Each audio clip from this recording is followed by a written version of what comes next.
Hello, and welcome to episode 102 of the Nerds at Large Gaming Podcast. I'm one of your hosts, Darby Hallman. I'm Jeff Mayo. And Jeff, I think we just want to get something out of the way right away. Yeah. Before we get into the rest of the show. Yeah. Okay. I'll just go ahead and start reading it. This article I'm going to read is from Jeff and Darby from IGN. Popular gaming YouTuber Desmond Amofa, aka Etika, has died at the age of 29. The New York Police Department confirmed this morning, June 25th, that Amofa has been found dead. The NYPD reported Etika missing on June 20th, with his last known appearance having been June 19th. Etika began posting videos on YouTube in 2012, amassing a fandom known as Joy-Con Boys, given his coverage of Nintendo hardware and games. Etika has previously caused concern among fans due to suicidal tweets posted in April, as reported by Newsweek. Etika was shown to be physically fine at the time of those tweets by a friend. However, later alleged threats of self-harm caused Brooklyn, New York police to detain Etika, as reported by Kotaku. Etika live-streamed police detaining him at the time on his Instagram account. As noted by Kotaku, Etika posted a video on YouTube last week, which was taken down, in which he allegedly said goodbye to fans. The NYPD told Kotaku that a body was found in the river around New York City on June 24th. Yeah, obviously, there's, me and Jeff are not completely equipped to handle a lot of this stuff, but Etika is someone that you see always through all these different Nintendo directs and everything that's happened. And he had a very dedicated fan base, and it's insanely sad to see these type of situations, especially when there were a lot of warning signs with Etika. Yeah, there was a lot of times that I wasn't surprised by this, which is horrifying, the fact that we've seen these things before. And so I think obviously we just want to stress again and again for anyone who's having problems to seek help. There are people out there that will talk to you, and, there's always someone, there's always an ear open, and we can go ahead and give out Yeah, I'm sure if you listen to a bunch of gaming podcasts, you've heard this number a lot. But it's a very important number. Yeah. The number for the National Suicide Prevention Hotline, 1-800-273-8255. Those people are obviously trained to listen to people. They care. That's why they're doing this. Yeah. So they'll listen to you, and, you can be anonymous and all that. You don't have to feel judged. Right. And that can be all anyone needs. Right. Yeah. And I know that's a very difficult step for a lot of people to take. And, I think it's a very bold and courageous thing to be able to do. And I think,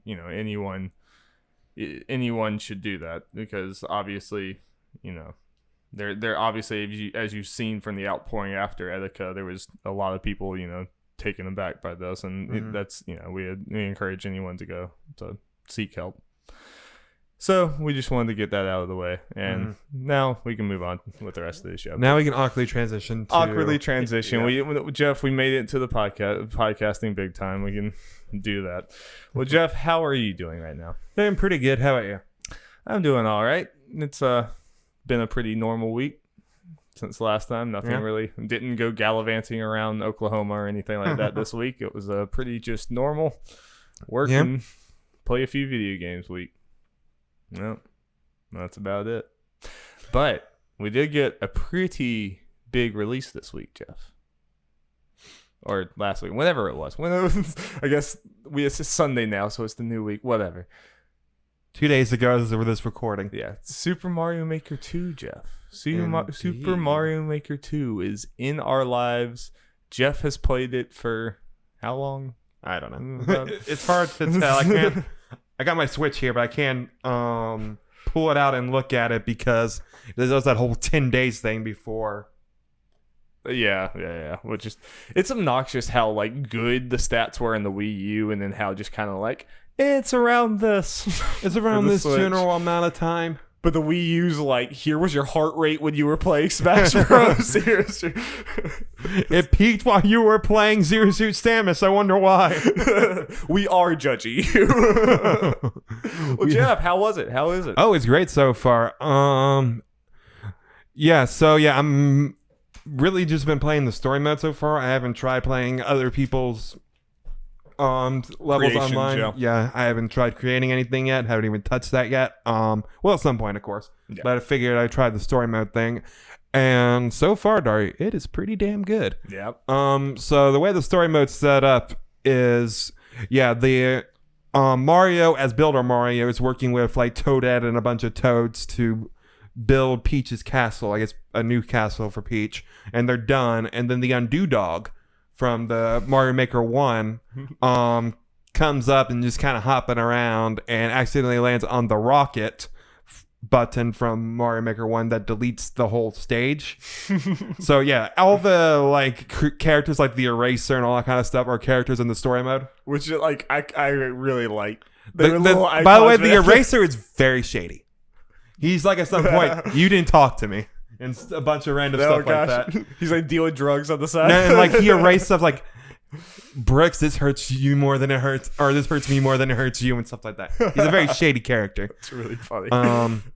Yeah, and like, yeah. So the dog. Like, I really feel like they just made those icons and then later made them into real characters, which I appreciate. Like, it kind of makes it even better for me. Undo Dog for Smash is what I'm saying. Oh, absolutely. Let's go. So you race the whole castle. So you're like, okay, we gotta rebuild it, and that costs money. So the way the story mode structure is, each level is a job that one of the lead toads have. And Toadette is called the chief in the story mode. I appreciate that. That's it, chief. Yep, pretty much. They just call her chief. That's nice.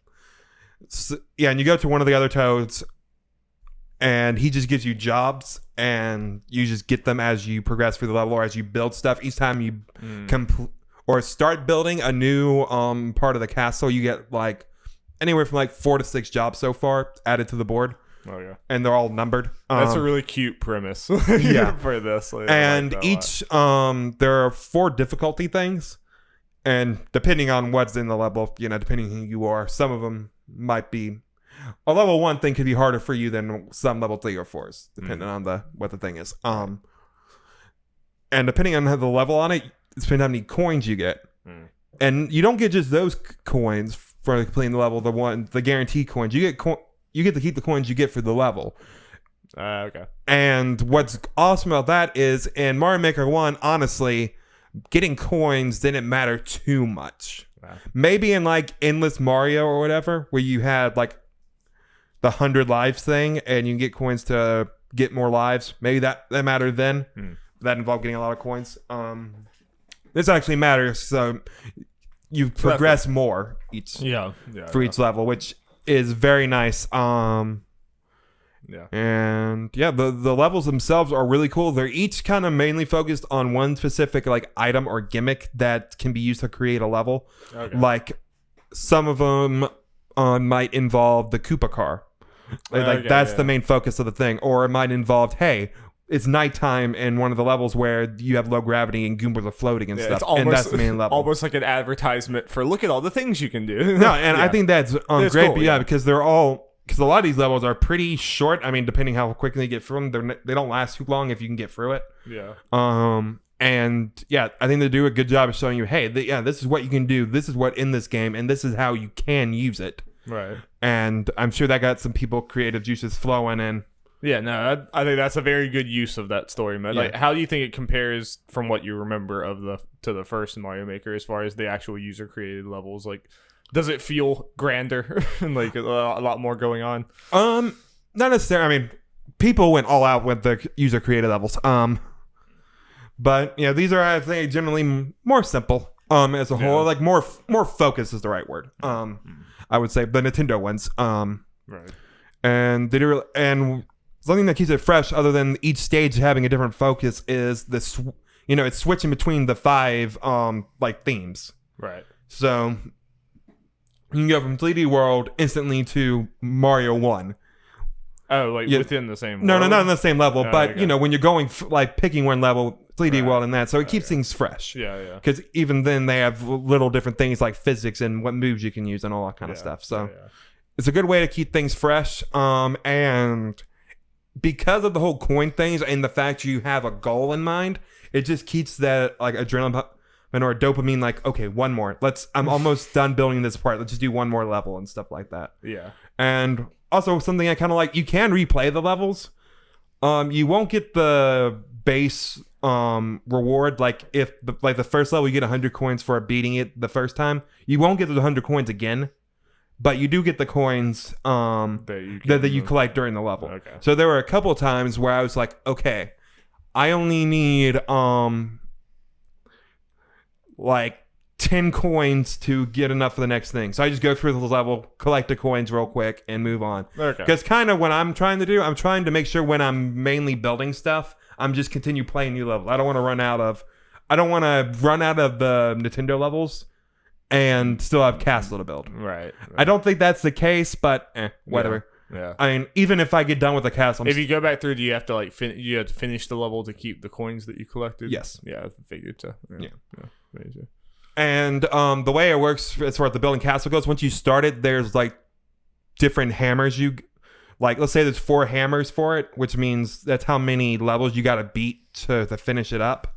Mm-hmm. And that includes, you can replay levels and that counts towards it. And if you have 2 building at once and you beat a level, you get 1 for each of the parts. So there's some strategy for it as far as, it's nothing crazy, but level is like, okay, what's the most efficient way to build things up? Yeah. So like the mechanics around the story mode are like probably simple but good enough to like make you want to keep going. Like 100%. Yeah, the story mode, as far as the story itself, is nothing special. It's a whole simple thing: build the castle. Some of the dialogue is kind of fun and cute. Yeah, it's a Mario Maker game. Like there's a whole thing of like the toads want to unionize or something. Is that a real thing? I mean, they kind of briefly mention it or something. Like, solidarity, man. Solidarity with the toads. And that Toadette is kind of a harsh boss, and the toads are just kind of lazy. Yeah, I want this secret underground story of Mario Maker where the toads are rising up. So when I'm for workers' rights in the Mushroom Kingdom. So yeah, kind of with this whole thing is the story itself is not too much of a story, but it's simple enough, and like I kind of described, it's definitely enough to keep you going. I think this is the right way to do a story mode for this game. Is it satisfying to watch the castle slowly be built? Yeah, I think it is. Yeah. Do you have like a little foundation right now? Yeah, we got the foundation. There are like different towers or whatever to the side of it. Yeah. I made a couple cannons for the side. Nice. Yeah. Yeah, I would want that to be satisfying. As I go through and it's like, hey, look, that castle's really coming along. Mm-hmm. And I just kind of saw this. Not that this is really a spoiler as far as the amount of numbered levels, because like I said, the levels you get from the toads normally have a number corresponding to them. There are 90 of those levels, and I want to say I am at 45-ish. Okay. Around there, so I'm halfway through those levels, and also you get like side jobs from the different toads and the undo dog and the eraser and some other characters that don't have a number corresponding to it. Okay. So that's where the 100+ levels come from, and at all times there's a percentage thing on the top left when you're in the overworld that says how much the castle's built. I think I'm like 65-ish. Okay. So based on the thing, I might get done building the castle before I beat all levels, which is fine. I mean, this was from like 2 days of playing or something like that. Yeah. I mean that sounds good. I mean, it sounds like you have at least a few more days probably of play there, and then obviously and I played a good amount, especially on Friday. And obviously the main draw of this game is going to be for years to come. Oh yeah, I mean it's a point where maybe not necessarily $60 depending on you, but if let's say there's a sale at some point, it might be worth it for some people to get it just for the story mode, because those levels are really well made. Nintendo games on sale. Yeah, Black Friday in a year, Darby. Yeah, that's mainly what I meant. Yeah, basically. Yeah, but cool. I really want to. I haven't really been looking on Reddit and stuff yet to see the things that people create. I've just seen a few things here and there, but I want to. Apparently there are some unlockable things you get in the story mode, like a power up. So curious to see about all that. Yeah, some people actually want to play it, even if they just want to create. Yep. Yeah. Well, I am excited to pick up your copy and just make some dumb things and just goof off with it. It's really, really cool. People have been waiting for this for a while. So yep. Yeah. When did the first one come out? 2014? I thought it was something like that. I thought it was like 13 or 14. Yeah, it's been. Might have been 15. Really? Even that is, it's been several years. And it was towards the end kind of the endish of the Wii U as far as it's being relevant, if it ever was. Yeah, and that's what so many more people are probably going to be able to check this out than did the Wii U. Benji Sales on Twitter, who's obviously has some connections and kind of see this stuff. He's saying so far the first day sales for Mario Maker 2 are insane. So are insane. Okay, yeah, sorry. No, like it's gonna blow past Mario Maker 1. Like I have absolutely no doubt about that. Like it could end up. I think Mario Maker 1 sold like 5 million or something. I mean, the Switch already has double the install base. Yeah, no, I'm saying, yeah. I could see within the first. I could see when we get to maybe the next Nintendo financial like quarterly report, or maybe the next one after that, and it's already blown past one. Yeah, because also I think what help Mario Maker 2 sales is there hasn't been too many crazy first party Nintendo games this year. No. So people are hungry. I mean, especially with Smash like selling 14 million in like 6 months. I mean, Mario Maker is definitely going to sell and sell and sell. Yep. 2D Mario games already sell a bunch, and I feel like this one has like a lot of hype on it. I mean, I think New Super Mario Bros. U for Switch or whatever the hell it's called it's already sold like 3+ million or something, and like no one talks about it because that just always silently happens. Yeah, and I'm pretty sure it kind of killed the sales for that game. Is for some people is, hey, Mario Maker 2 was announced. Well, any interest I had in New Super Mario Bros. Is gone. Yeah, I mean that's kind of the way for me. It's like I could get this game at some point. Mario Maker 2's out. Never mind. It's just funny though, just how well those games sell, and we just don't hear anyone talk about it. But, I mean, that can be said about a lot of games in the gaming industry. But yes, there's probably just a lot of people that like, oh, Mario. Like I grew up in Mario, and I'll pick that up. Or people who just like that is the games that they play. Yeah, I think the story mode will help some people. Some people may not care as much for user created levels and making levels, but having pretty much a game's worth of Nintendo created levels. Yeah. Well, that's also the other thing is like every podcast I listen to and everyone in the gaming industry, like games media people I listen to, it's pretty much the exact same story every single time. Like every single person I listen to is like, oh yeah, I love playing the levels. I don't like creating them. And I was like, I never hear anyone say they like creating them, but obviously a lot of people do. I mean, clearly there are a lot of people that do. Well, some media people that we know is Ian Hink and Don Casanova from the Easy Allies. They are like literally the only two. I can't think. They of did a 3-hour plus stream, stream, just them sitting there creating levels next to each other. Which is, I mean, they are the two that I would want it to be. I mean, they are very creative people. So, and I think Easy Allies are in group stream. That's the group stream on Tuesday, so that should be fun. By the way, I did finally watch the Blood's Twist. Yes, God, that was so good. They were all so good. It was like I was really impressed by. I think Jones was the best, right? Yeah, Jones was the best. By the way, this was the Easy Allies did a betting special, and the losers had to do a 5-minute monologue. They didn't have to, but Kingdom Hearts. But because the winner won so much, they all had to do 5 minutes. Yeah, it was like set in actual Kingdom Hearts, not the game universe, the actual place Kingdom Hearts that no one has seen. And it's in 1992, which is like before any of the Kingdom Hearts games take place, right? Yeah, I mean they technically don't take place in years. So. Okay, yeah, there you go. Before it comes out, does Earth exist in Kingdom Hearts? Not really. Okay. I mean, unless you count the fact that Mulan is, China and parts. So I guess they in the Caribbean. They visit Earth for a bit. Yeah, yeah, that's weird. Do you have any more Mario Maker 2? No, I think that's it for now. I'll obviously talk about more as I finish the story mode. And this was the first initial podcast impressions video. But it's so good. I'm glad. It feels so good to play, man. So, just playing through new Mario levels, it's a good feeling. The fact, I'm seeing this line from Tim Geddes, for the most part. The fact that they can make like Super Mario World like levels feel fresh is... It feels good. Like no one really has love for that. That's has any like really big, yeah. That's cool. I want to like see what people do with the 3D world. Oh yeah, that's what I'm really interested in. That.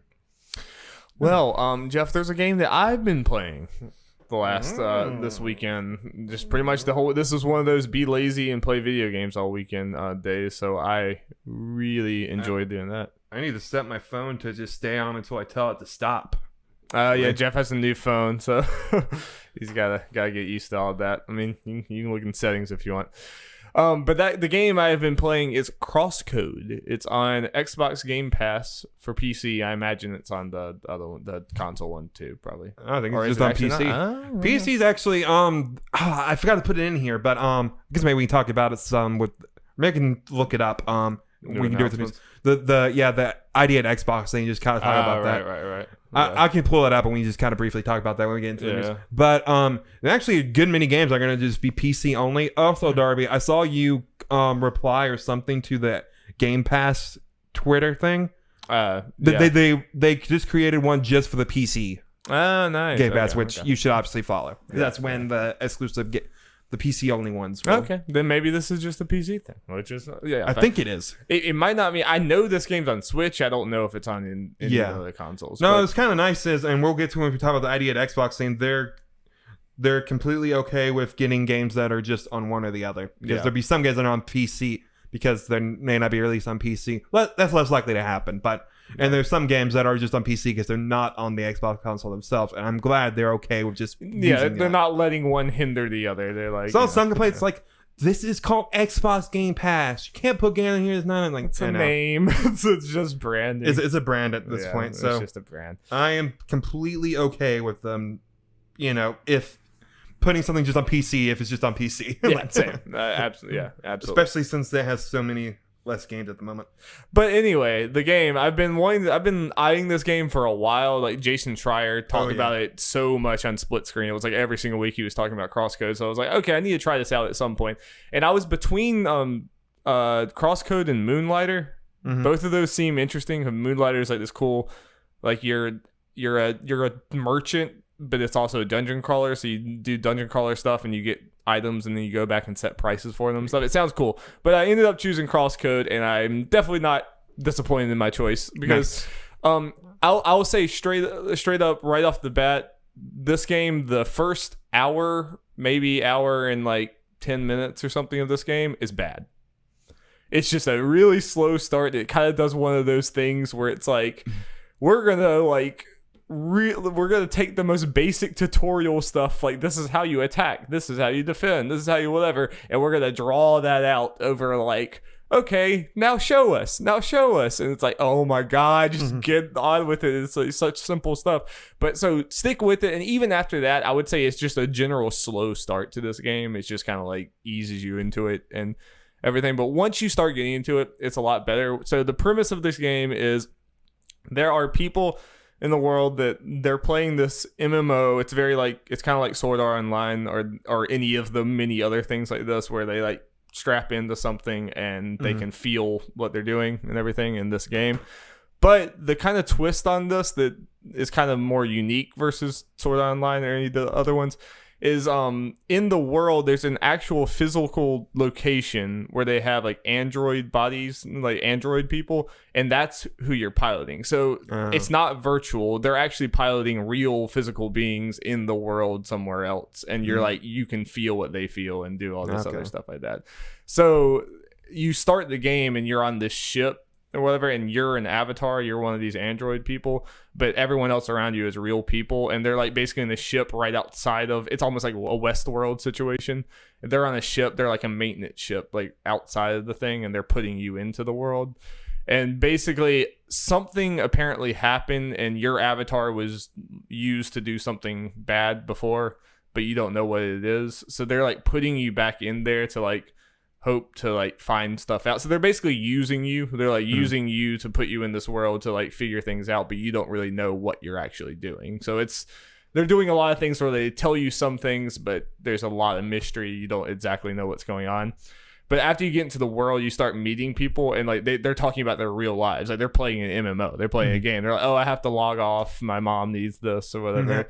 Or like, oh, I remember this when growing up. Like we were fighting these like demon cows, and she was like, oh yeah, I grew up on a ranch or something, but the cows were a lot nicer there.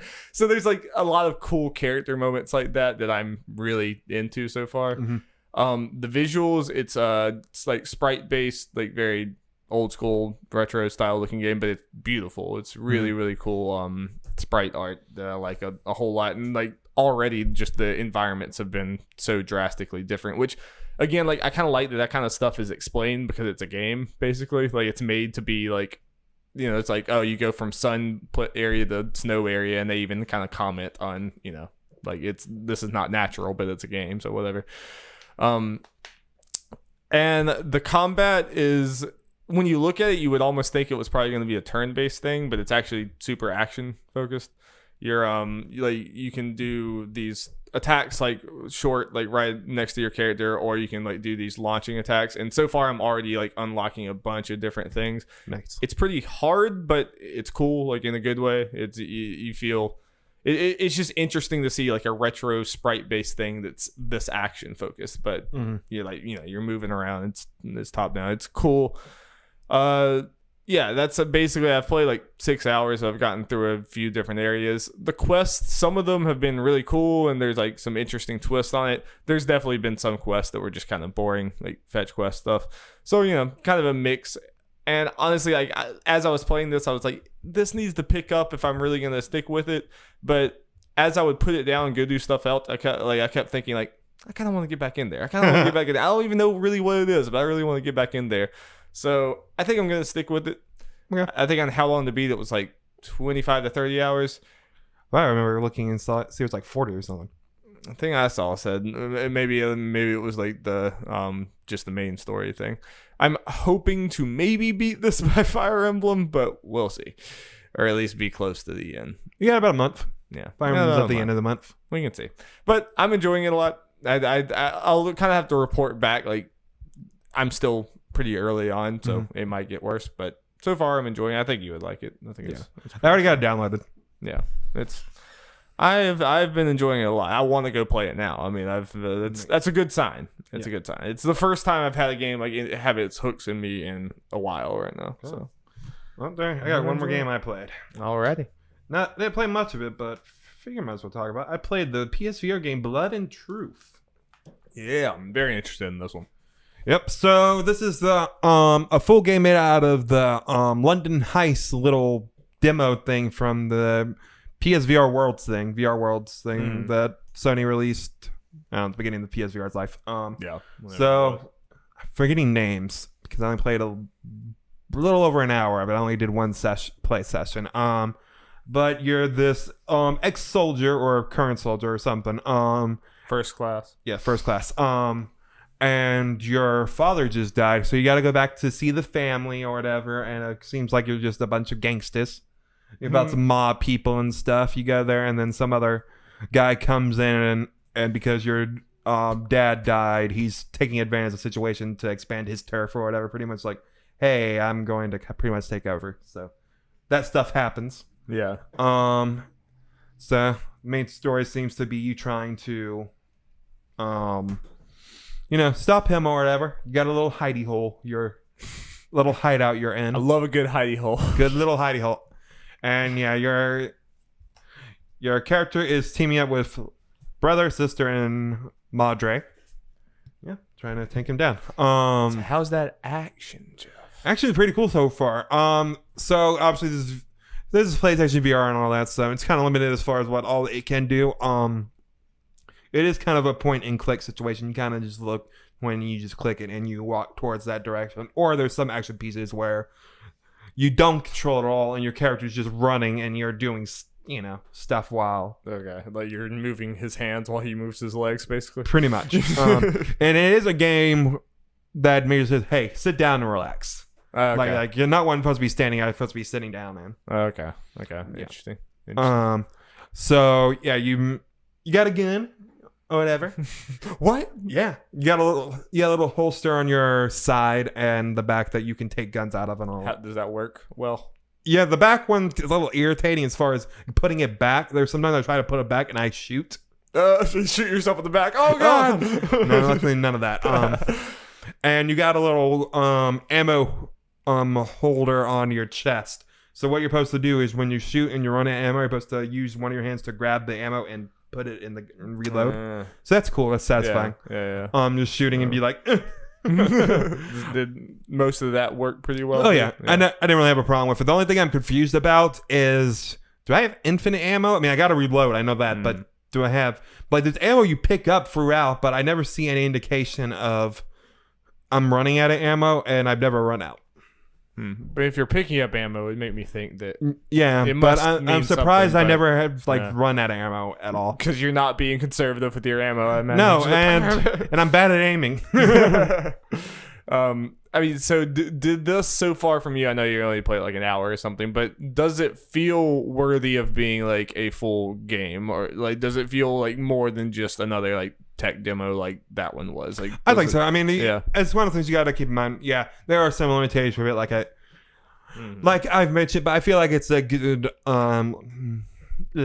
full game so far. Love to see how like the story is and all that. If the action keeps me interested in all that, they see what kind of things they do with it, keep it entertaining and fresh. But it is like a budget title, like $30 or $40 or something. So I think it was 40. Yeah. So does it know what it is? Yeah, it's cheesy as hell. Very cheesy. Like that's what I wanted to be. Did you feel like 007? Yeah, I mean, yeah, it kind of feels like a 007. Then there you go. We got it. Yeah. Nailed it. I mean, it's all cheesy thing. The story is probably not gonna be. I'm probably gonna be like, story was amazing. It's like, yeah, it's cheesy and fun. Well, yeah, and justified me going around and shooting up places. Oh, also one thing I appreciate. I'll say this. At one point, you ended up in a nightclub, and so you had the DJ stand, and you had to be a distraction. So you just start pressing the DJ stuff and doing the turntable and stuff, and then people showed up. So you had to shoot them. So I was doing the DJ stuff while shooting. That's good. No, that's good. That's good. You can make a whole game out of just the DJ, just being a DJ in VR. But yeah, I want them to make a game where it's like you have to be a DJ, but you also have to shoot off people as you. But you have to play the song right. That you can't mess up the song, but you have to kill everyone. Yeah. So obviously, again, I'm gonna go back to and finish. A lot of fun so far. So far, I would recommend it. Nice. To people who own PSVR and looking for something cool. Nice. Yep. Another good VR title. Mm-hmm. So something I guess I gotta bring up is it got better as I played and kind of got used to it, but it's always one of those things where you kind of forget like how how much farther VR can go as far as looking good, because people do they look rough. Yeah, they look rough, but as I got in there, I got more adjusted to it, and they look better as I went on. Yeah. But it was kind of thinking, like, oh, yeah, this is a game. Does it kind of look like the London Heist? Like, does it look like that level of graphics? You think they I probably think it kept the was same thing? some upgrade, yeah. Because it's been a couple years, so. Yeah. Cool. Yeah. Cool. It's been a minute since I've played VR anything with you. I mean, I played a little bit of Beat Saber, yeah. That's the one. I also need to get to play Trevor Saves the Universe. I got that game too. Nice, yeah. Yep. Heard pretty good things about that one too. Acid the game. Yep. Yep. All right, Jeff, was that all the Vigimo James we have? Yep. Well, let's get into some news jingle. Jingle, Darby. Yes. Okay, Darby, let's start with something interesting. I love starting with something interesting. This comes from Casey DeFreitas. Casey DeFreitas. I don't know. I see your name all the time, but yeah. Final Fantasy XIV Online is getting a TV show adaptation for Square Enix with Sony Pictures Television and Hive Mind, marking the first time Final Fantasy will be realized in live action. The series will be filled with Final Fantasy staples like Chocobos, airships, Beastmen, and, of course, Sid, who has appeared in most Final Fantasy games. The Final Fantasy XIV series will tell an original story, but it is directly inspired by the MMORPG's characters and world of Eorzea, which includes elements from many Final Fantasy games before it, such as Magitek, originally from Final Fantasy VI. Man, you know how every time we talk about the Witcher show, I talk about how I think it's probably going to look very cringy because of the amount of CGI they're going to have to use. Just put that on steroids, and that will be the show. Oh yeah, I didn't mention here, but the Hive Mind and all that stuff that this is being made by the Witcher people, the Netflix Witcher people. Yeah, which doesn't exactly. I don't feel like that. Even that show is going to be good, and I feel like that's easier to make good. I just this is gonna be one of those things. It's a live action, but the amount of CG that's gonna have to go into the environments and the creatures and everything, and so much it's gonna. I just see no way this is good. I don't know. Do you feel any differently? I mean, it could be okay. I don't know. I just don't. I mean, it's a thing with all this in the Sony stuff, for example. I'm curious to see what the budget is going to be behind it, because people are trying to find the next Game of Thrones, and everyone's trying to race to be that. Yeah, I just like I don't feel like the budget will be that much just because I don't know. I feel like this is a hard sell for a lot of like TV executives and stuff. I mean, maybe they could. I mean, the right it way, just but kind of depends. Something I feel like when we briefly talked about this, something we might kind of disagreed with is the fact this is going to be based on Final Fantasy XIV. Felt like if I, correct me if I'm wrong, you were like, that's not the best idea. And I'm kind of like, that might be the best way to do this. Yeah, I mean, I still just stand. I mean, like, I think if you're going to have a successful Final Fantasy TV show, doing a story that like a lot of people culturally care about is going to be a lot better chance of success than an MMO that has stories all over the place. And I know it has a very big fan base, but at least culturally in the broad spectrum of like everything, I think a lot more people are like would identify with the story of 7, 10, 9, 6. I feel like what helps with this is kind of with the whole Game of Thrones thing. It is a big, vast world, whatever, and yes, Final Fantasy XIV does have some story stuff, but they can kind of do what they want with it. Yeah. And just use a whole bunch of Final Fantasy stuff. Like, they have a whole world to play with instead of focusing on, hey, we're going to make a Final Fantasy VII story, and we're also going to try to make Cloud not like a live-action Cloud, not like a doofus with spiky hair and a giant sword. Oh, and he would look like a doofus. Yeah.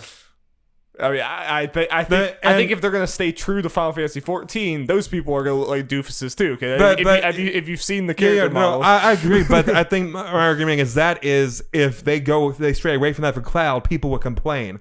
There are very many set characters that people are in love with 14, so they can kind of do what they want with them. You make good points. Yeah, you make good points about it. Again, I'm not saying it's necessarily going to be good. But I think it would be bad. Even if it was 7, 10, 9 or anything, I would also think it was going to be bad. It wouldn't matter. I'm just thinking about their likelihood of getting a hit on their hands. Yeah. And based on what I was reading, they don't have a network now, so it's like Netflix or Amazon or something in the running to get this. I mean, it is impressive how 14 went from an absolute dumpster fire, just dead on arrival, shitty, horrible game, and has turned around so much to where they convince people to buy in for a TV show. I mean, it's impressive how far 14 has come. Damiani is either stoked or pissed. Honestly, I don't know his feelings. Probably skeptical. I mean, probably. like, as everyone should be. I mean, like, I hope I'm wrong, but we can't get good video game movies from so many tries, and this just seems like a very ambitious. I mean, like I said, I think The Witcher is going to be too hard to do live action because of how detailed everything is. Final Fantasy XIV would be so much harder than even that. I mean, Witcher would just be like every episode you need one monster that you need a CGI or something. This would be you need an entire world of giant things flying around and freaking Moogles. Yeah, they're gonna make Moogles look good. You think the Moogle's gonna look good in this? They're gonna look beautiful, Darby. The Moogle's gonna look like trash. You're gonna want to hug it and squeeze it and call it George. You're not gonna want to get within 5 feet of that Moogle, Jeff. Horrifying is what that Moogle would look like. Will it look creepier than Mr. Mime? No. Okay. No. There we go. We have the bar that got us to pass. Okay. Yeah. Well, we will definitely talk about this more as more information comes out. For better or worse. Maybe we will, or maybe this will fall under the radar. I mean, if it kind of falls through the cracks, then no, we won't talk about it. But if we actually get like a trailer or something, you bet your ass we're talking about it. Yeah, for better or worse. Yep. Okay, next story comes from Rebecca Valentine from GameIndustry.biz. Microsoft, Sony, and Nintendo have written a joint letter in opposition of a proposed 25% tariff, which would affect, among numerous other products, video game consoles. The tariffs proposed in May are the Trump administration's response to a growing trade dispute with China. Gaming categories affected include video game consoles, game controllers, and coin-op arcade games. The joint letter, which was posted on June 18th, is signed by Microsoft VP Deputy General Counsel Linda K. Norman, Nintendo of America General Counsel and Executive VP of Business Affairs Devin Pritchard, and Sony General Counsel Senior VP Legal and Business Affairs Jennifer Liu. It begins by expressing support of the ESA's response to remove a broad range of video game related tariffs from their final list that specifically outlines the hefty impact that console tariffs could have on the game industry in the U.S., requesting that they especially be taken out. Quote, in particular, tariffs on video game consoles would injure consumers, video game developers, retailers, and console manufacturers, but thousands of high-value rewarding U.S. jobs at risk and stifle innovation in our industry and beyond. The letter opens. While we appreciate the administration's efforts to protect U.S. intellectual property and preserve U.S. high-tech leadership, the disproportionate harm caused by these tariffs to U.S. consumers and businesses will undermine, not advance these goals. Quit. So, as economic and legal experts, me and you, I think that's safe to say. Yeah, right. I don't even have a way to end that sentence. Obviously, we're not at all, and I'm not at all like really equipped to like say good or bad. I think obviously just the most interesting thing about this is it's a big enough deal for Microsoft, Sony, and Nintendo to all band together and be like, "Yo, this joint and do like to say something together in one voice," which is definitely does not happen every day. It's obviously one of these things that, like, of course, the companies that are going to lose money from something are going to say this. I'm not saying they're right or wrong, but I'm just saying we can't just take, like, this is one side. We can't just take the one side as gospel. Of course, they're going to say that this does harm. And, like, I bet this is something that me and you are very, obviously, this is the only really industry that we're completely ears to the ground on with video games. I bet this is happening in a bunch of different industries. There is writing similar letters saying, like, this, because this is not just a video game tariff, it's a tariff on all, like, Chinese, a lot of Chinese products. I bet this is happening in a lot of other industries where people are saying, like, hey, this is going to hurt us a lot. This is going to be really bad. Stop it. And yeah, I mean, like, I don't know enough to say, like, I've seen people say with the China deal that in the long run it could end up being a good thing, but also I think if this happens 100%, the cost is going to go back on the consumer. I mean, if video game consoles, which right now a lot of parts are being made in China, if that's pulled out, these companies are probably not just going to eat that cost. That's probably going to turn around on us come PS5 and Xbox, whatever the hell time. Yeah. People definitely won't dart that $500 or $600 PS5 and Xbox 2. The old PS3 thing might become a reality. Yep. You'll have to pull out a second mortgage on your house to buy this console. Yep. Might become more of a reality. And yeah, so I don't know. That would suck a lot, but obviously I don't know enough. If anyone listening, like, is more of a smarter, please let us know what you think about this whole situation. I don't know. Do you have any thoughts, Jeffrey? Not really. Yeah. But Jerry, you know what I do have thoughts on? What do you have thoughts on, Jeff? Pokemon. Yeah, might not know anything about economics, but we know a bunch about Pokemon. Maybe our priorities are wrong, but hey, whatever. Hey, one's easier to understand in his economics, but I put my time something else. I was about to say, like, Jeff also knows a lot about Kingdom Hearts. I don't know if you can say that that's less complicated than economics. I don't know. It might be close. We are all Kingdom Hearts. Game Freak's Junichi Matsuda, the producer of Pokemon Sword and Shield, has released a statement in response to fan complaints that not all Pokemon can be transferred from Pokemon Home to Sword and Shield. Quote, Thank you to all our fans for caring so deeply about Pokemans. Recently, I shared the news that some Pokemon cannot be transferred to Pokemon Sword and Pokemon Shield. I've read all your comments and appreciate your love and passion for Pokemon. Just like all of you, we are passionate about Pokemon, and each and every one of them is very important to us. Except for you, Wheel. Yeah! Get out of here, Wheel! You freaking worm! Gross ass! After so many years of developing the Pokemon video games, this is a very difficult decision for me. I'd like to make one thing clear. Even if a specific Pokemon is not available in Pokemon Sword and Pokemon Shield, that does not mean it will not appear in future games. The world of Pokemon continues to evolve. The Galar region offers new Pokemon to encounter, trainers to battle, and adventures to embark on. We are pouring our hearts into these games, and we hope you all look forward to joining us on this new journey. End quote.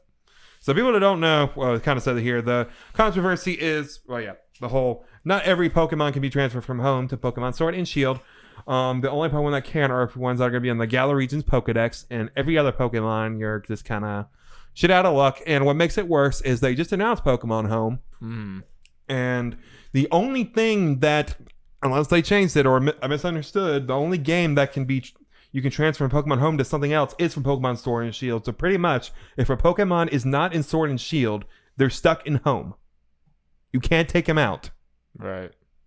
Like, so there are a bunch of ways to put Pokemon into Home. The only way out of Home is Sword and Shield. So if you have your Pokemon in Pokemon Bank right now and you put it in Home, you wouldn't be able to take it out unless they're in Sword and Shield. So let's say I have a Bulbasaur, right, and it's not in Pokemon Sword and Shield, but I put it into Home. I literally can't take it out. So then you can't put it back in your old games ever again. Because for whatever reason, they showed that you can only take Pokemon out from Home into Sword and Shield. Yeah, that's a problem. Like, I want to get your thought on, because me and you have talked about this thing, but I don't think you've talked about it on air, like your thoughts about this whole controversy. Yeah, main reason I put this in here. We'll get to that part of it, but like I didn't really know about this part. That, like, me personally from the outside, very much on the outside, like I honest to God didn't know that Pokemon Bank was a thing until like a week ago, and I didn't even know that you could save your Pokemon and carry them into other ones until about a week ago. So I'm very, very much an outsider to Pokemon. But like my general overview thought of this whole thing from the outside has been, it kind of makes sense that they're getting up to like 900 something Pokemon or over 1,000, wherever the hell they're at. It kind of makes sense that they don't develop each one of them in the game with animations and everything, you know, like in perpetuity from now until the end of time. It feels like that break would have to happen at some point, like in Sword and Shield. Yeah. That part, I kind of feel a little more understanding just from the outside. That the Pokemon Home part sucks. I mean, it's like, if you're going to allow people to put their Pokemon into this thing, then you should also allow them to take it out. You know, it's like... Yeah, that kind of sucks. But Jeff, what do you, as a big Pokemon fan, what do you think about this whole controversy? So like, the thing, as far as being,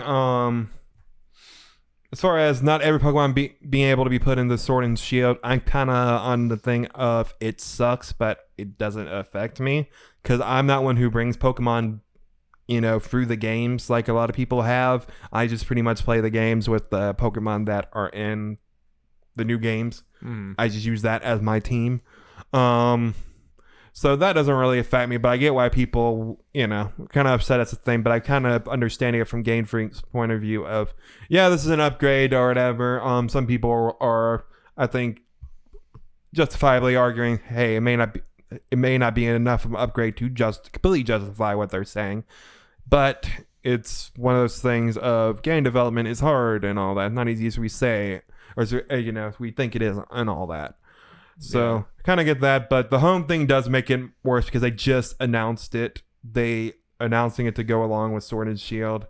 It's almost like they set themselves up for failure with this. Yeah, and the fact that they're showing, hey, the only way you can get Pokemon out is through Sword and Shield, but not everyone can go in Sword and Shield. So people are kind of making jokes of, hey, it's Pokemon jail. Yeah. But people are overreacting because they're already like, hey, this Pokemon hasn't been seen in any of the promotional material. Therefore, it cannot be in Sword and Shield and it's stuck in there. It's like, no, not necessarily. We don't know what all the Pokemon are yet. It does suck that right now you just don't know. Like, you don't know. Because Pokemon Home is up and working right now, right? Oh, okay. Pokemon Bank is. Pokemon Home's a whole different thing, which is a whole nother dumb thing. Pokemon Home's not coming out to 2020, I think. So Sword and Shield will be out, so we already know all the Pokemon. So there's that at least. Gotcha. But it also does something you kind of have to do your research. You kind of have to like is this in there? Like, look at the Pokemon. I guess it is. Yeah. That kind of sucks. A lot of that sucks. I mean, I think it from the outside again, it seems like Pokemon Home is definitely something that they're building for the future. Yeah. Like, just wanting Pokemon Home to be the thing that you're using across all their probably many different Pokemon franchises and series that they're going to be introducing in the future. Like future Let's Go games, future mobile games, future mainline games, and future everything. But introducing it right now, like alongside this announcement, basically that kind of is poor messaging. Yeah. And also, I do agree this sucks. I mean, that is one of the... Especially if that's one of your draws to Pokemon. And, I mean, again, from the outside, Sword and Shield kind of just looks like a subpar JRPG, but it's Pokemon, so everyone loves it, which is cool, good for everyone else. But it also sucks that it's like, yeah, now you can't do this thing that you've always been able to do. I don't know. Yep. You think it's something that's going to blow over eventually? Probably. No. I feel like it's the very vocal minority that's upset about it. Yeah. I mean, I do think there's a right to be upset. Oh, no, I'm not saying that, but... Yeah. But not like... But I also get it. I feel like this had to happen at some point, because if you go like 3 more generations, then you're expecting them every single game to program in and have completely working...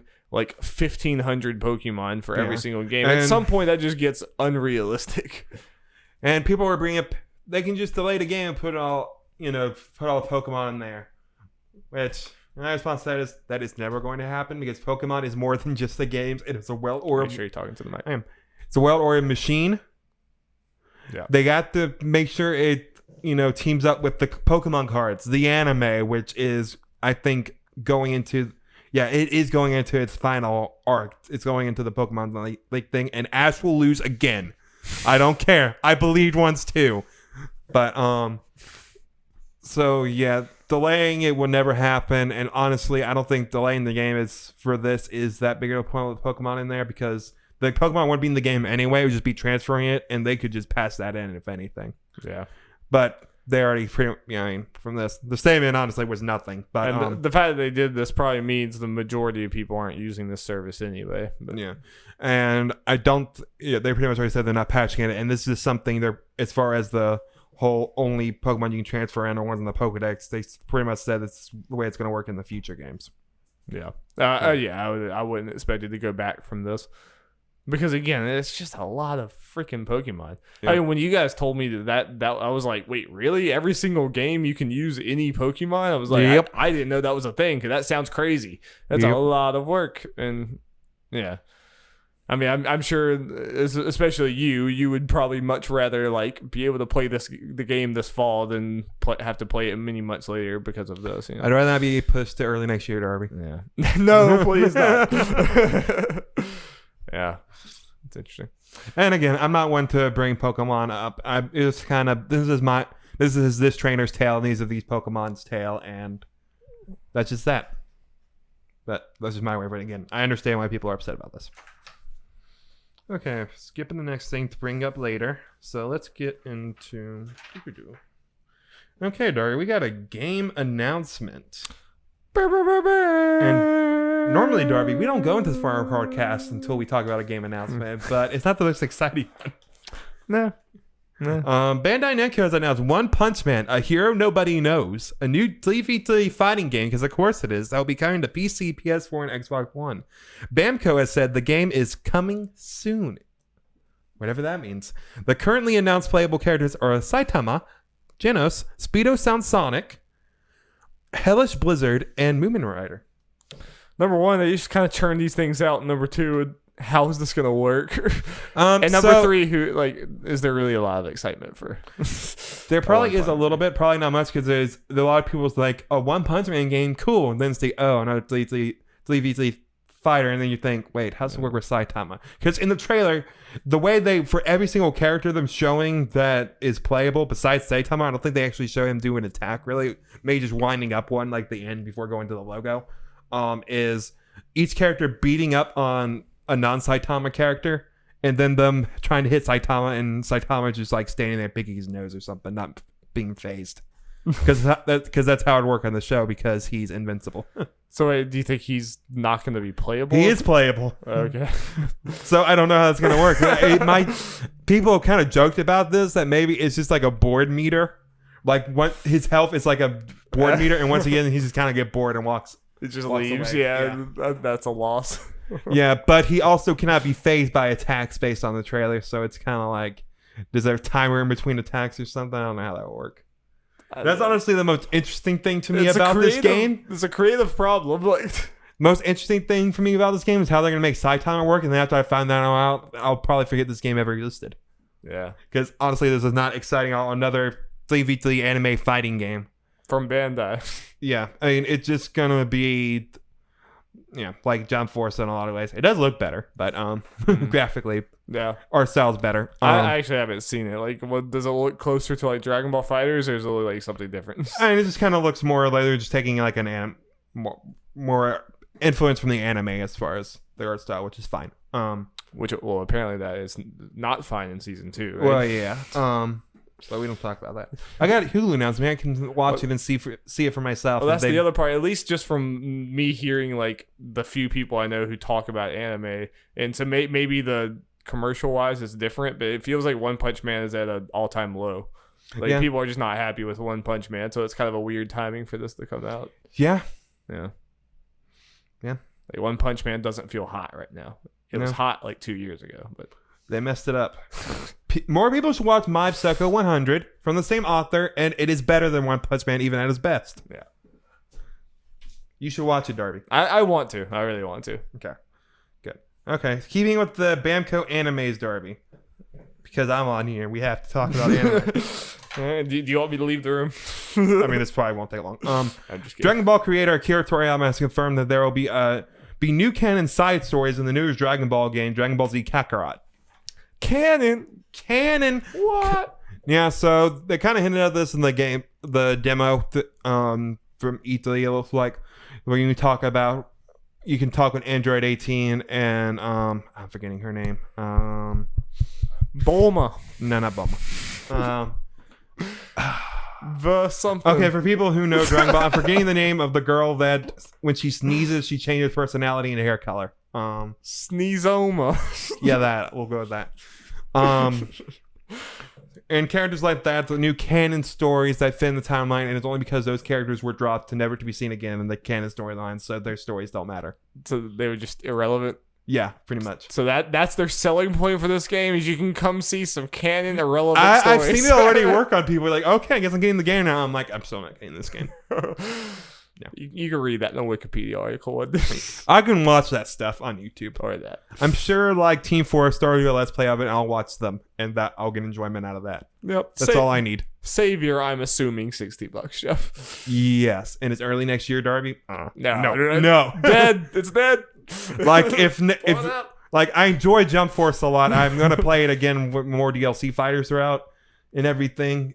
But if that came out in like what next year's early is, no way. You'd forget that game existed. Exactly. Yeah. Okay, Darby. Moving on to the last couple things. I think this is where I'll do the ID at Xbox stuff, Darby. Alrighty. Okay. Yeah. Cool little thing. Okay, so what happened was, and I honestly didn't know this was happening until literally it was put on YouTube. Seems like a lot of people did. Yeah, because it was announced on Tuesday, and I was at work for all the beginning of this week, and it happened on Thursday at like noon is when they posted the video.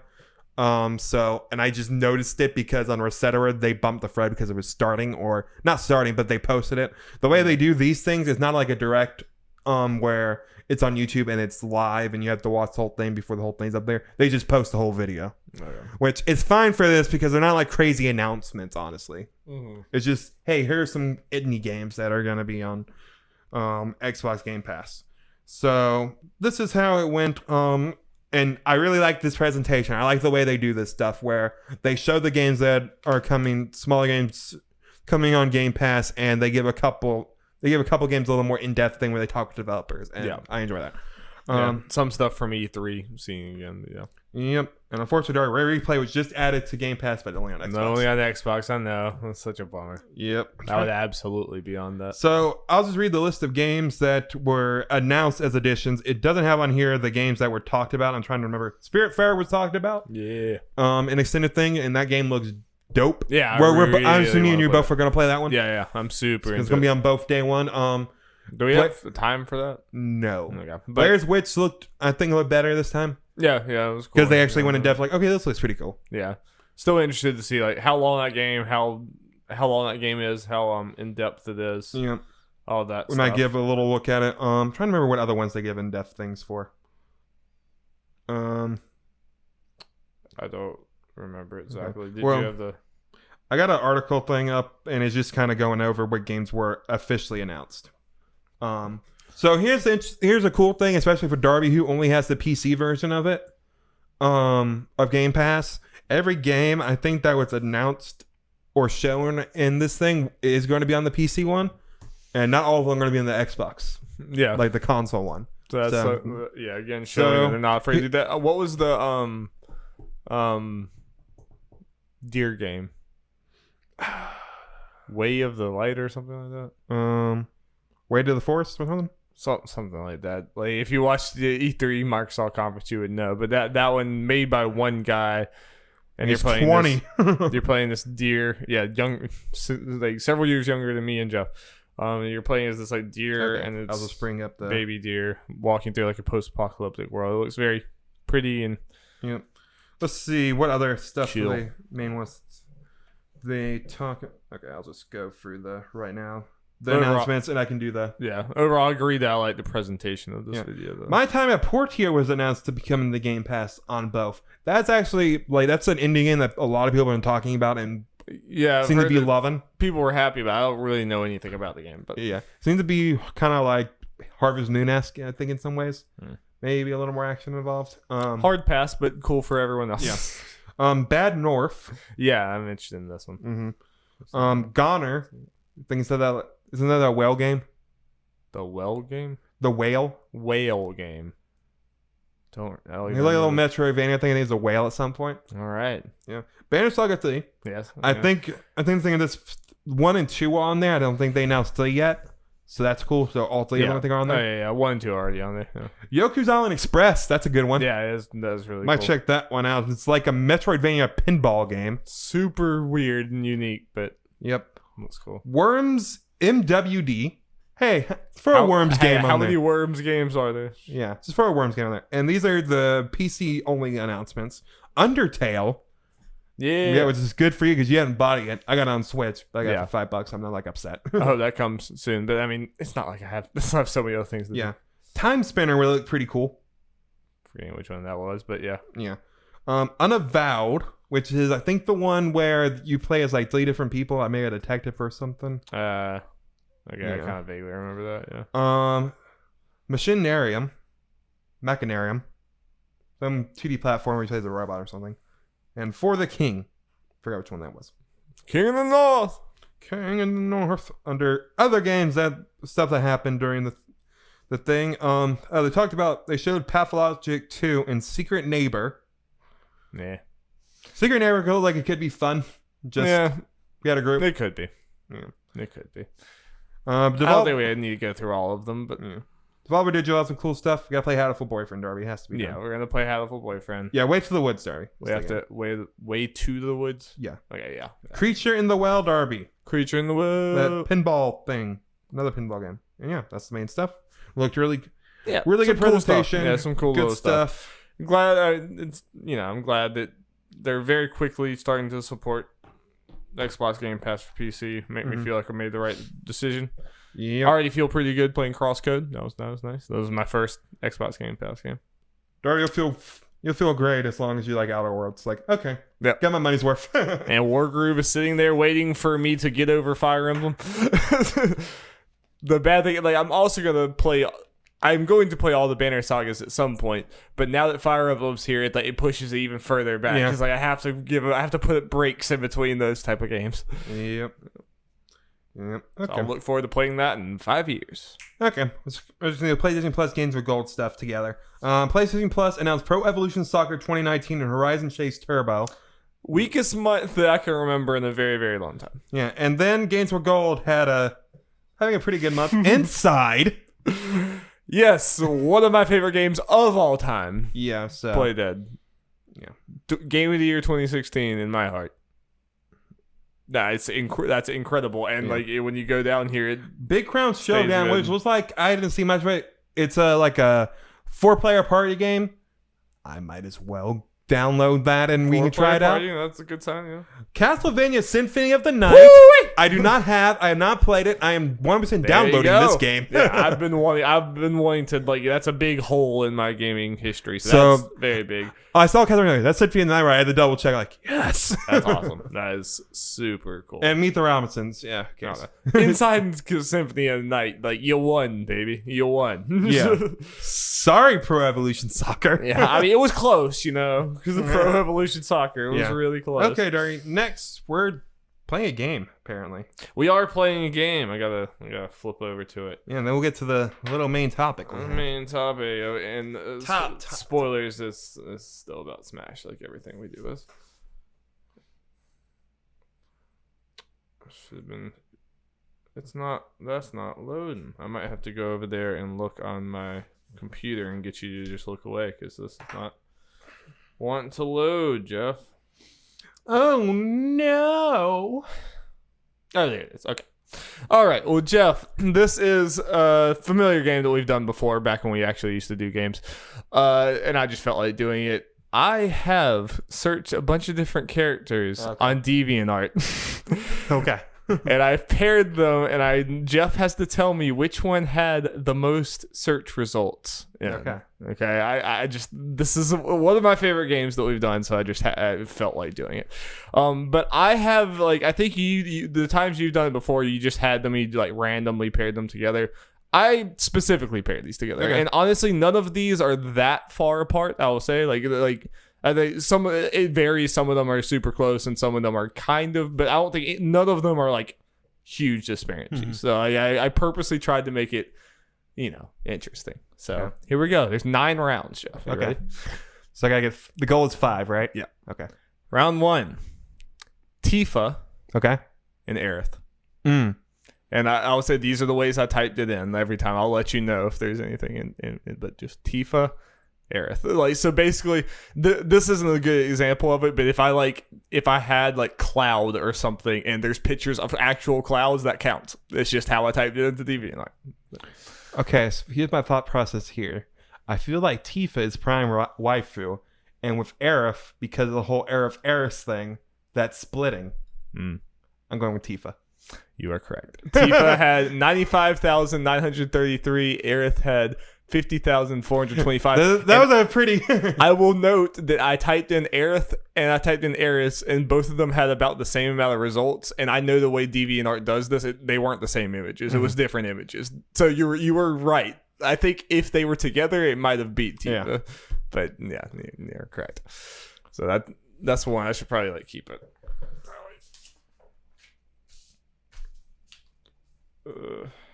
All right, round 2. Fight. Let me just check there. Okay, round 2. Sly Cooper and Rabid. Rabid? Not with the S, because actually Rabid got more results than Rabbids. Okay. Sly Cooper or Rabid.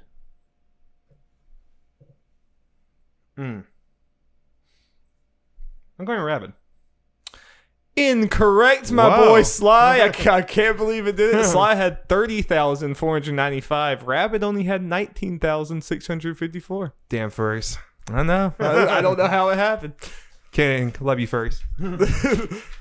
Hey, Rabid has fur too. Yeah. I got a feeling Sly Cooper is more popular than that fan base. My thinking with that was I figured Rabbids actually had something in the last whatever mini, and I thought Rabid Peach would be the thing to take. That's what I would think too. Maybe you have to put Peach in there. I don't know. Yeah, that's why I was trying to think. Will that count? Also, I will note that pretty much every single character I searched up, the very first few images was just them buff. Just completely jacked out of their mind. It does not matter. Tifa and Aerith, jacked. Sly, Rabid, jacked. They were all just jacked. Round 3. Master Chief. Okay. Or Lara Croft. Lara Croft. Yes. Don't doubt the waifus. Don't doubt the waifus. Master Chief had 52,559. Lara Croft had 78,063. Yeah. That was an easier one, but... Yeah, throw some easier ones in them. I like this one a lot. Oh, God. Geralt. Okay. Or Weedle. Weedle? Weedle. Okay. The Pokemon Weedle. Is there any particular reason behind this? I just thought it was a funny pairing. Geralt? Yes, but not by much.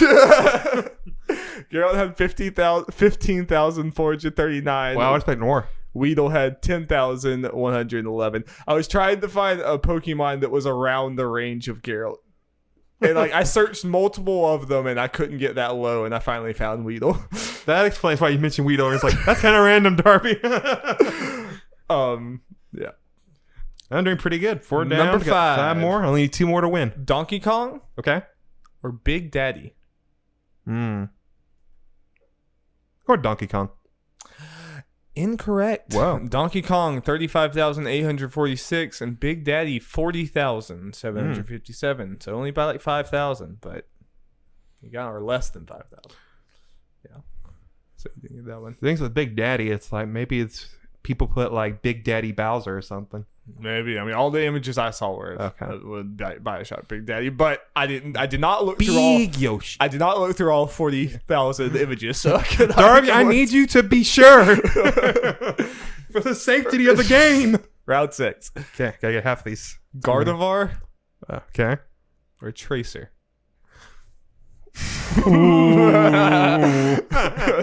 This is a tough one. Is this like a really close one? Yeah, or like I said, they're all decently close. Yeah. I'm actually not going to tell you. Like, I'm not going to answer those questions. Yeah, fair enough.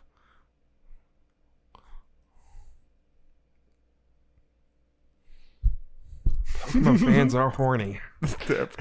Jeff has to gauge the horniness of Deviant Art and of these fan bases. That's why I love this game. Gardevoir. Am I saying that right? Gardevoir. Gardevoir. Or Tracer. Man, what is Gardevoir? The advantage I would think would be longevity, like how long it's been around compared to Tracer. And Gardevoir's, I'm going with Gardevoir. Correct. Okay. 64,340 for Gardevoir, 44,275. So it was a decent gap between the two. I think what helped that is there are very few Pokemon that gets people as horny as Gardevoir. Oh no, I think there's there's so many Overwatch characters that get people horny. Yeah. I searched Widowmaker too. I think she was at like 25,000 or something. Yeah. Round 7. Gotta get one more. Zelda Okay. or Peach? I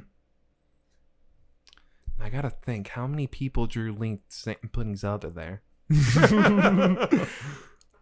I will say I did type in Legend of Zelda and got like a different type of result. I typed in a bunch of different things, but Zelda and Peach.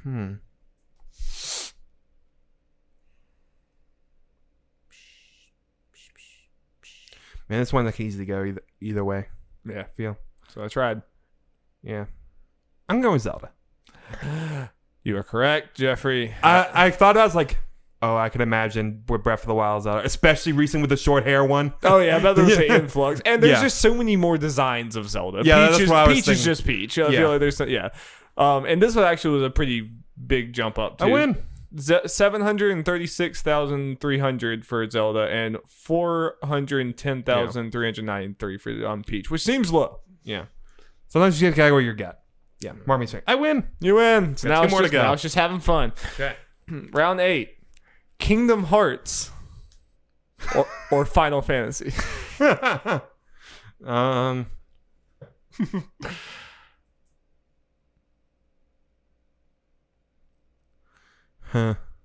I will say it's close. Yeah. Which square? Gonna go with my heart. Kingdom Hearts. Incorrect. Okay. Kingdom Hearts 657,252. Final Fantasy 752,900. They have so many more games. They do have a lot more games. There's a lot. They have more to draw. waifus. A lot to draw. All right, last one, and this is a 3-way one. Oh. Sobble, Kinky. Score Bunny, or Grookey. That's a good one, Dar. I appreciate that. Gonna go with Sobble. Surprisingly incorrect. Man, It's I thought Sobble won. I know. Wait, Score Bunny? It's Score Bunny. I figured it was gonna be. I was stuck between Sobble and Grookey. I thought the fire. It's just the fire starter. Like I think there's probably a lot of people we just don't hear from that are like big Score Bunny fans. Here's the thing, Darby. I know you probably didn't look too deep, but with their like evolution drawings, with that part of it.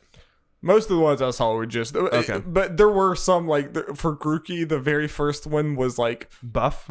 No, it was like a real lady wearing. It was drawn, but it was drawn like a real person with the Grookey's ears. Okay. And like the stick, and her breasts were exposed. Nice. Super strange. It was like a real human Grookey. But Score Bunny was 7,522, so they're all pretty low. Sobble 5,418, and Grookey 3,980. I think it's Sobble winning because he won the heart of the internet. I know, yeah. I see Sobble everywhere. But again, I think that just shows that we're in a bubble, Jeff. We're in a Sobble bubble. Echo chamber, Sobble echo chamber. And we just don't see this mass Score Bunny audience out there. Yeah, and Score Bunny, based on what we talked about, it's probably the one starter I'm not going to be playing because Sobble's probably going to be the one I pick on my run, and then we're probably going to use Grookey on our Nuzlocke yes, run. we're using Grookey. I mean, there's no choice. Yeah, and firefighting, get that out of here. Yeah. Even if the rumors are, I'm going to believe the rumors and say it's just going to be pure fire, which is some fighting moves, which is also boring. It's still pretty much firefighting. Yeah. Oh, cool. Did you like that? Yeah, it's fun. Good. That's a good game. Okay. Jeff did a good job of measuring the horniness of the internet. Yep, I am in tune with the horniness of the internet. All right, Jeff. Well, our main topic, kind of, it's just what we do whenever we, it's been too long. We have to talk about Smash, or just whenever we don't know what else to talk about, we talk about Smash. And me and Jeff on our own have talked about what we think might be these last two DLC characters, or at least what direction they're going to go. But we haven't really said it on the podcast, so we're going to talk about that as well as some Sakurai, some comments. Let's from start Papa. with the Sakurai stuff because it Papa could Sakurai. influence what we may think or what the people think.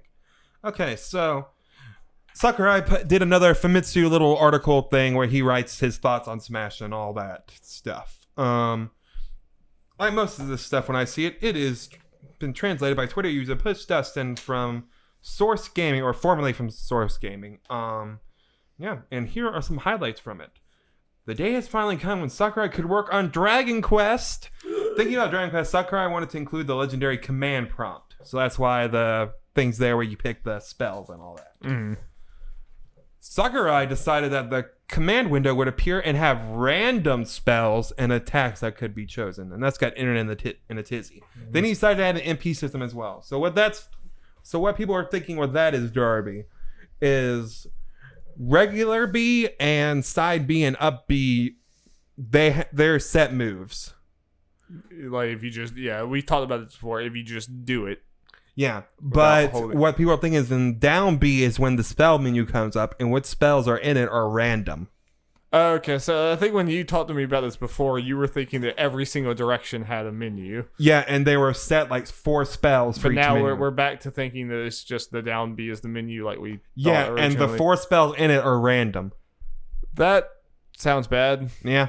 It doesn't sound great. But this could just be a translation thing. It doesn't mean anything right now. It's just with the wording of it and the translation stuff people are thinking. Yeah, I really hope that's not true. I mean, I really don't want elements of randomness. Yeah. Except for the hammer of Game & Watch. But this would be like, this seems, I don't know. That seems bad. Yeah. So hopefully that's not the case.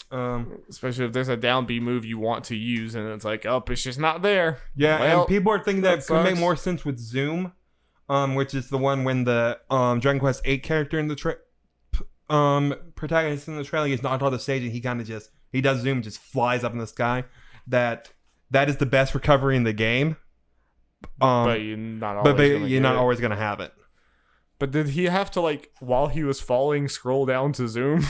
Yeah. But I think with Zoom, I think then he didn't even have to do the thinking thing. So people were thinking that the last one you selected in each one, if you just tap it and don't hold it down to do the menu, that's just what it automatically does. Sounds very complicated. Yeah, it's probably going to be complicated in some way, one way or the other. Yeah. But we'll see. We'll see exactly how. It's just speculation. There's actually a restriction on which Dragon Quest protagonists can fight with each other, but Smash was given special permission. In Dragon Quest VIII, protagonist in particular was a request from Western fans. So we got the Dragon Quest VIII one because of the West, which makes sense considering for the European countries, or at least some of them, Dragon Quest VIII was the first Dragon Quest. So that was the introduction, so it makes sense that that's the favorite for those people. Right. And the whole restriction thing is weird because Square... And that could explain why we don't have any of the female alts for the Dragon Quest 3 and 4 protagonist, because they have female alts, but obviously they're not used. So is this speculation, or is this something that has been public before, that they refuse to let the girls fight the boys and stuff? I mean, that's kind of more speculation, but Square is weird. I mean, I wouldn't doubt it. Yeah. Yeah, won't let them fight each other. It's some weird restrictions. Like, why? That's really dumb. Yep. This is just you can't hit girls. The girls can't fight. I don't know. Yeah. Okay. Reviewing the history of the Dragon Quest series, Sakurai felt nervous about including such a legendary series. He decided that the final Smash would have past characters from Dragon Quest to showcase the series. And I'm fine with all this. Makes sense. Sakurai was nervous because Dragon Quest is. It's kind of adorable to think about Sakurai being like fanboying out about being able to use Dragon Quest characters. It's really cool. Yep. Let's see. And the decision to add voice acting was made afterwards. At the start of development, it was planned to have the heroes silent as typical in Dragon Quest. However, with Dragon Quest XI's, Square Enix added a voice actor, so the plans were changed. So other heroes will have voice actors, and they will be announced later. So this will be the first time that the non-11 ones are voiced at all. Interesting. Yeah. One of your Dragon Quest 8 guys like, ha! Hwaya! No, it's just Munchie, the little rat in his pocket, that does the voice acting. Munchies and Smash. This is a good day. Munchie for Smash. Can you actually see the rat? In his pocket, you can see him sticking out at all times. Nice. He's a dirty boy, just carrying around a rat. It's cool because in some things there are kind of little stealth things you can do. You can send Munchie through a hole and you can control him and go around and do stuff. Is he a talking rat, or is he just a rat? He's just there. He's just a rat. Yeah. So this man just carries around a rat. Yeah, Munchie's the best. Oh, no Munchie slander in this podcast. I'm sorry. Yeah, Banjo-Kazooie were incredibly requested by fans in the West for a long time. Even after King K. Rool and Ridley, requests were still coming in. Y'all wouldn't shut up. Silly Sakurai thinking K. Rool and Ridley would shut me up about Banjo. Banjo more hype than both those fools. Yeah, I agree. Sakurai says this was difficult for them to join Smash. While Banjo and Kazooie were originally an N64 game and their inclusion should have been a natural one, they are now owned by Microsoft. Then in the early 2000s, Rare was sold to Microsoft and Banjo games came out on Xbox 360. Microsoft and Nintendo are rivals in console space. It usually thought you shouldn't help out your rivals. However, this time they were able to get the character quite easily. Sakurai would also like to thank Rare for their assistance as well. Thanks to them, Sakurai was able to satisfy many fans' requests.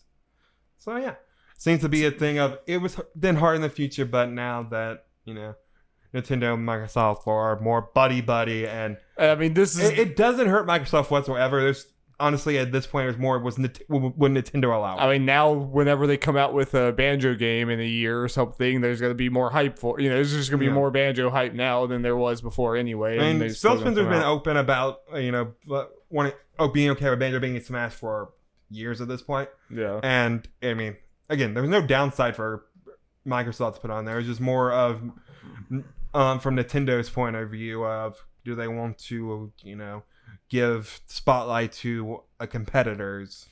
But at this point, if there's a new Banjo game, it might come out on the Switch at this rate. Yeah, Microsoft seems they to be open for that. Yeah, I mean, it definitely is a thing that this is happening because the video game space in general is just a lot different than it was. Like, if this was a Smash DLC conversation in 2010. Oh, no. Then this would never Microsoft would never let this happen. But Microsoft's a much different company now, especially with Banjo-Kazooie kind of being dormant for 10 years. So that's it. Yeah, it's just it helps gauge the hype for if they did announce. But it is super interesting that the Microsoft owned character was easier to get than the Square character. There was more stipulations and more bumps along the road for the Square JRPG series, of which we already have Final Fantasy represented. It is strange. Yep.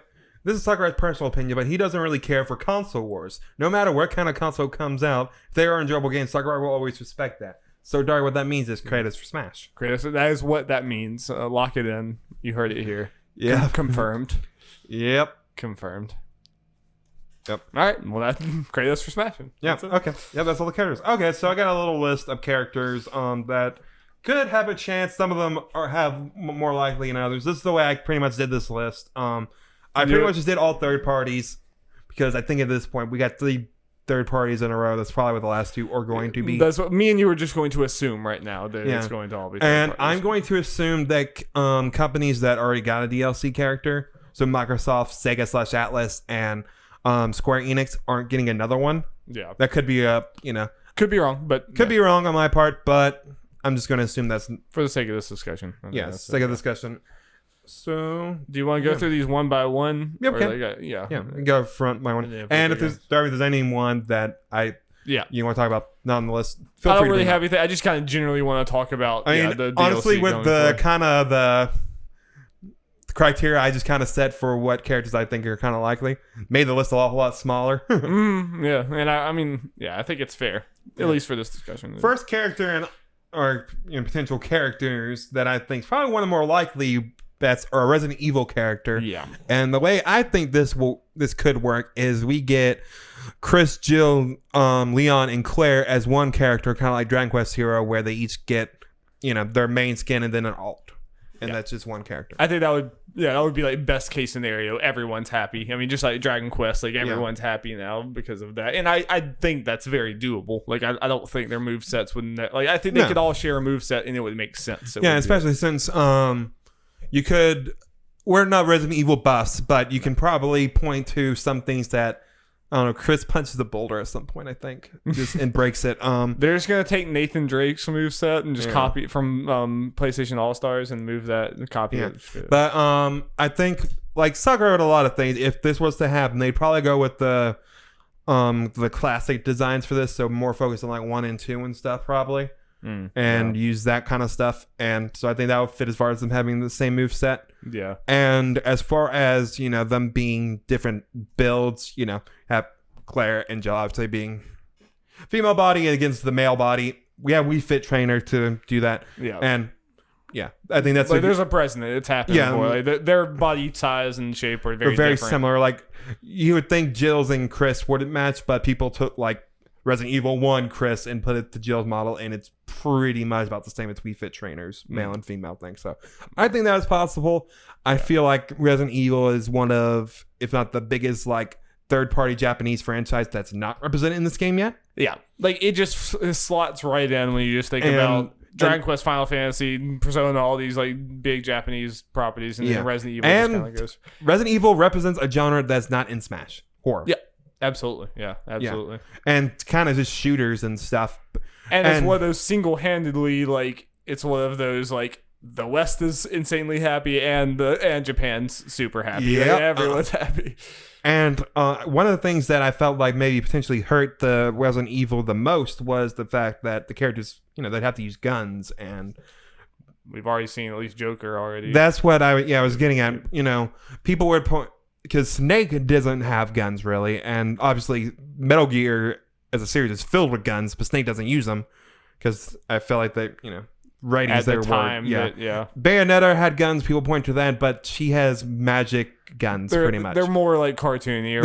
The gun designs are more cartoony, and they shoot magic bullets in the game. Yeah, like Joker had straight up just has like, nope, this is a gun. Like, and as far as rating goes, the whole fact that it's technically a toy gun does not matter. I mean, to most people looking at it, I mean, like, who knows? Japanese like game development can be weird. That might be what sold them. It's like, oh, it's a toy gun, so it's okay. Maybe, but who knows? I mean, I wouldn't. But I feel like a lot of it has to do with the rating stuff, and I think that's just changed at this point. Yeah, I think at the bare minimum, I really want Leon and Claire.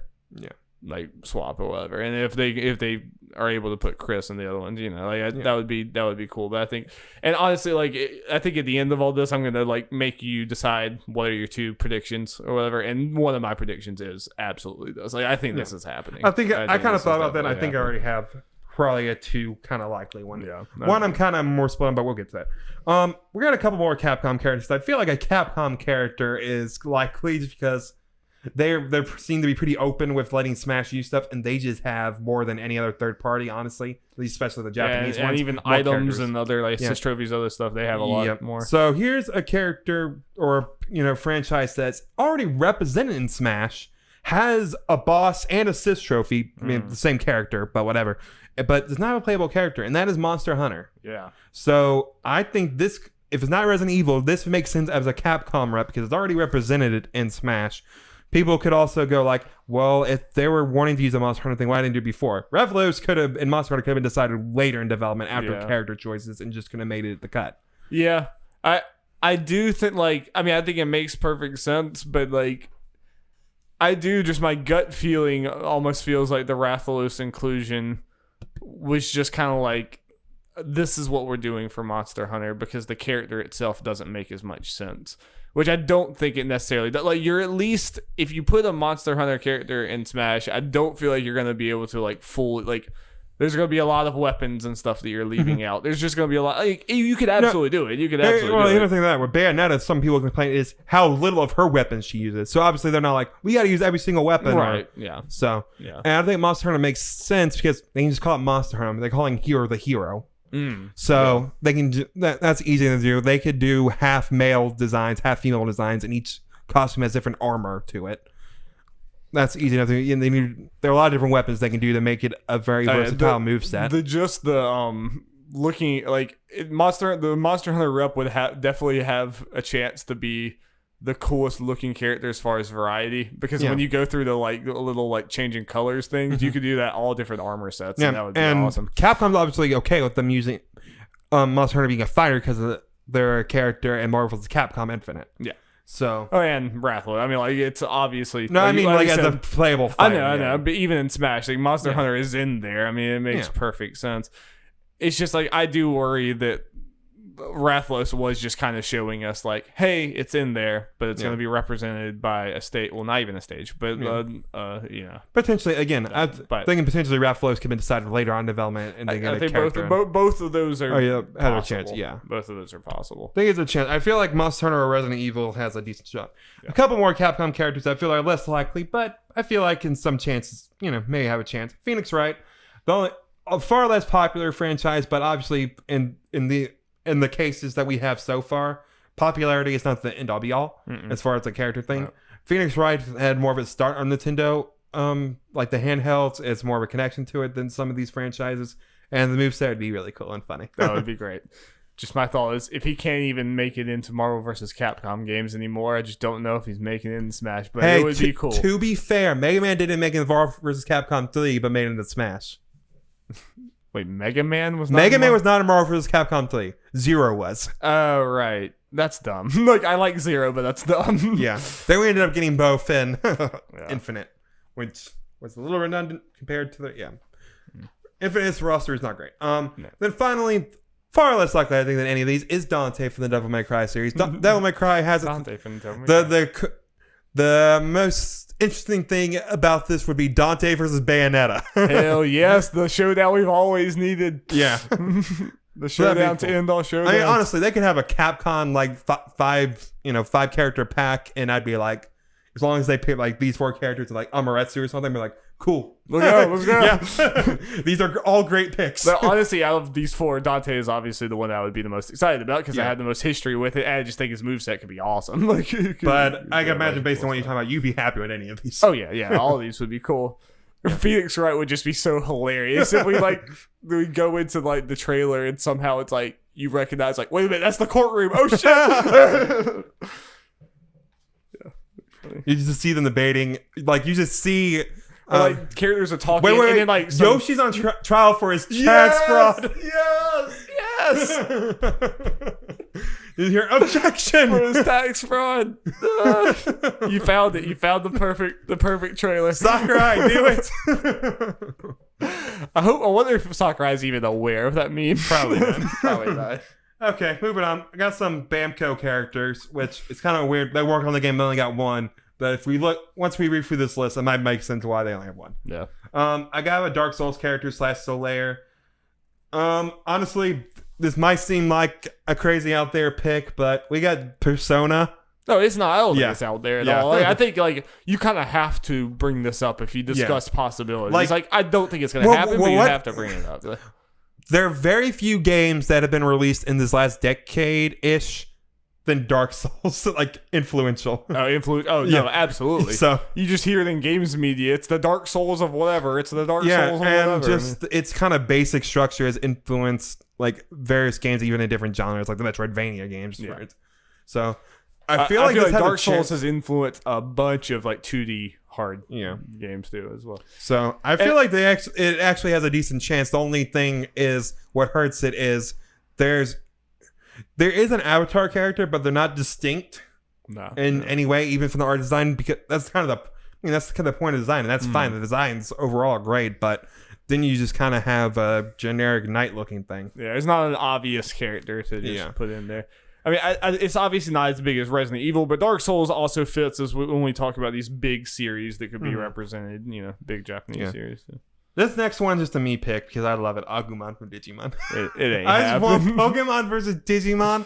I am a simple man, and I want all my childhood fantasies to come true. I mean, Jeff, but I got Banjo, so I can't ask for too much more. But still, I mean, I hope you're able to clip this out and make me look like an idiot, but there's no way, Jeff, that ain't happening. Darby, you thought my excitement for Banjo was. That's just because this would be a complete another shock. Like, what the hell? Dreams do come true. And there would two times in a row. There would be so many pissed off people, but you'd be like, Oh, I would be guaranteed to be on any on the reaction thing because I'd be one of the few. Like, oh my god. Yep. A Tails character, particularly Lloyd Irving. I also don't think it's happening, but it would be really cool. Yeah. I honestly think the thing that hurts the most about this is the fact we already got 2 JRPGs characters. Yeah.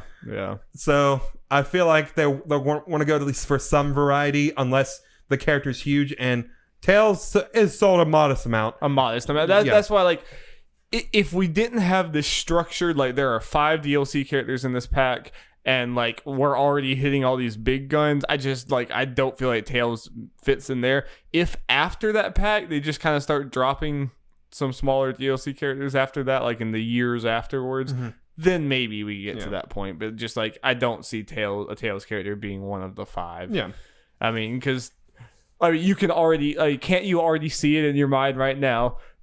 A Tails character is announced in some direct or whatever, and then we're watching Kind of Funny or any other number of games. People are like, "Who is this? Who the hell?" Another anime swordsman. It's like, do we really need this? I mean, that would happen because most people would have no clue. And you know why I say that, Darby? Fuck them.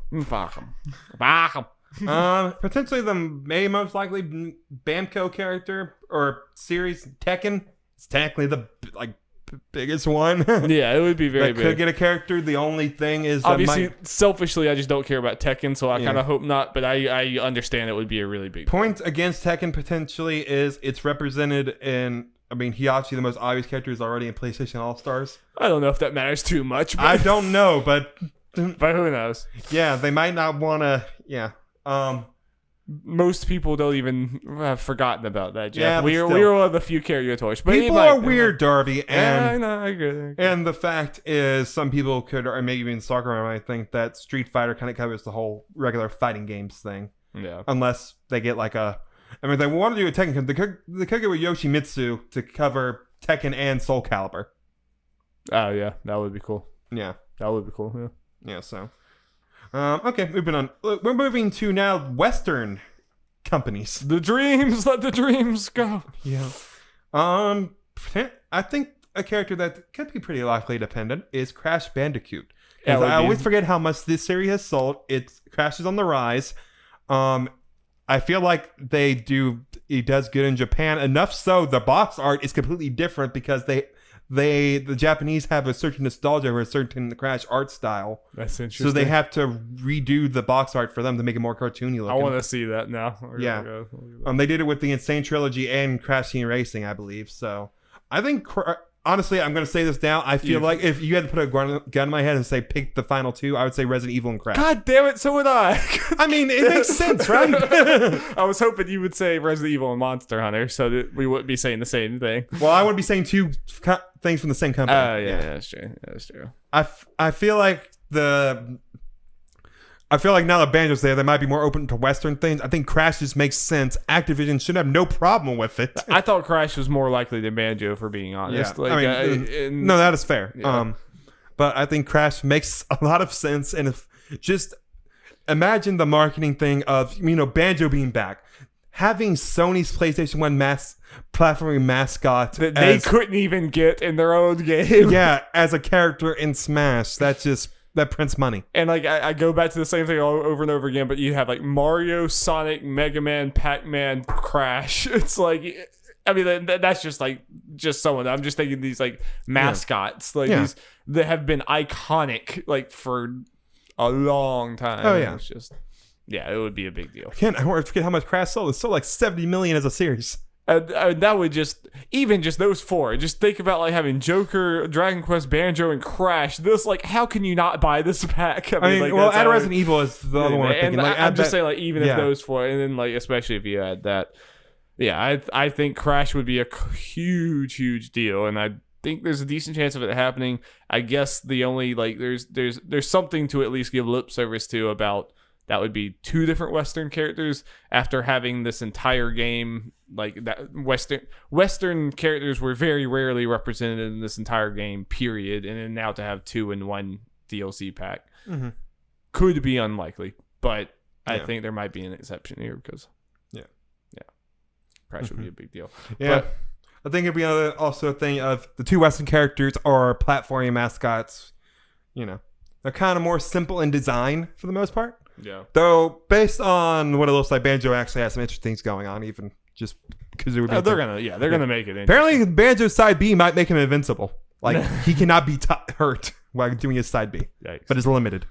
Yikes. Like in the games, which is dope. This next one ain't happening, Jeff. I know. I just kind of put it on there. It'd be cool. Spyro, it would be cool. Also in the same thing, but Crash is going to take priority for obvious reasons. I was about to say they're owned by the same company, so if they could get one, they could probably get the other, and so they're going to get Crash. Yeah. Next one, we're going to Bethesda. They've been buddy-buddying people talking about. What I think is probably the more likely Bethesda representative is Dovahkiin. Yes. From Skyrim. Because why wouldn't it be? Because Skyrim is their game. Like, Skyrim has actually sold a good amount on Switch and toasters. Yeah, and toasters. I'm not sure. I guess I don't know how exactly it does well in Japan. I think I heard it's actually done decent there.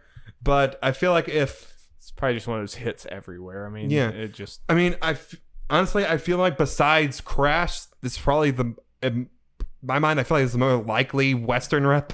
This is the one I want the most. Yeah, it'd be cool. If I'm being honest, like it is such a weird one that would not fit with a lot of other characters in Smash, but who cares? I mean, like this is definitely on this entire list. This is the one that I would want the most because obviously I have a huge history with. Yeah, and I don't even like Crash. I just like it would be a big deal, so I get it. Like it would be awesome for other people. But I don't think it's happening. Just at least I don't think it's happening in these next two. Like maybe if they keep doing DLC down the line. I was probably something for Crash to be cool. They could get his sister to be a skin. Yeah, that would be cool. I kind of have a feeling they wouldn't, just because I think Crash is the big focus of that, But but it would be cool.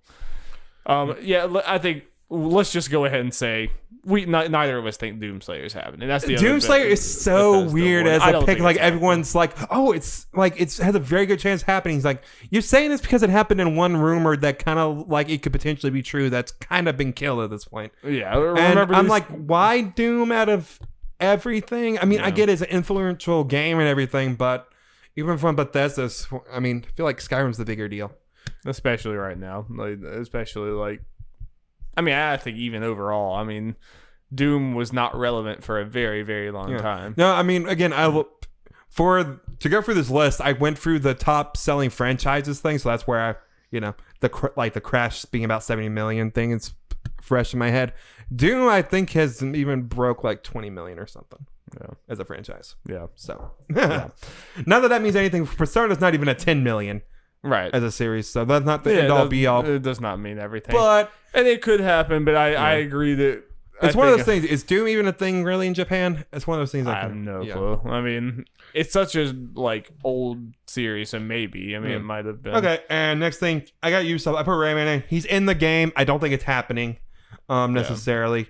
I'd be happy with it. Is he? How is he in the game in this one? He's a spirit. Okay, I knew he was a trophy before, but yeah, it's kind of like they're putting him in this game, and there's like no other Ubisoft things besides, I guess, Mario Rabbids like spirits now. But yeah, it's just a weird thing that he's just always connected to Smash Bros, but not in any meaningful way. Yeah, because even in Wii U, he was a trophy. And yeah, and if they did a Ubisoft character, I guess I could go with an assassin, but it is kind of like I will throw it out there. I'll throw my 2 cents out there. I think it's kind of fucking stupid that we have Piranha Plant as a character and not Rayman, when obviously Rayman could have been a character. Yeah. That's kind of dumb. Oh, I mean, I'll be 100% honest. I mean, if you ask me I enjoy playing Piranha Plant, but that's dumb. I mean, if you ask me to trade them, I'd say, give me Rayman in a heartbeat. Yeah. I'm nostalgic for Rayman. They're good games. Yeah. And are there any other third-party characters you can think of, Darby? Not really. Those are really the ones that I think. And there could be crazy out there ones we're not even thinking about. Sakurai could pull. You could pull some things. Yep. And if it is first party, I think there's a chance for a Pokemon rep, but I don't think it's happening. I do think it's all third party. I think it's all third parties too. People are talking about Fire Emblem, but I feel like after Corrin, Sakurai's even like, yeah, I kind of wish we didn't do that, especially since it was so new and all that, and it was another Fire Emblem character. And the thing is, at least Corrin was out in Japan when it was released or something, at least for a good little bit of time. The game's not, so Sakurai's able to at least play that game. Sakurai probably has been able to look at Three Houses, at least some if he wanted to, but it's not even out, and that means he would have been at least making Byleth. People are talking about Edelgard to be the character.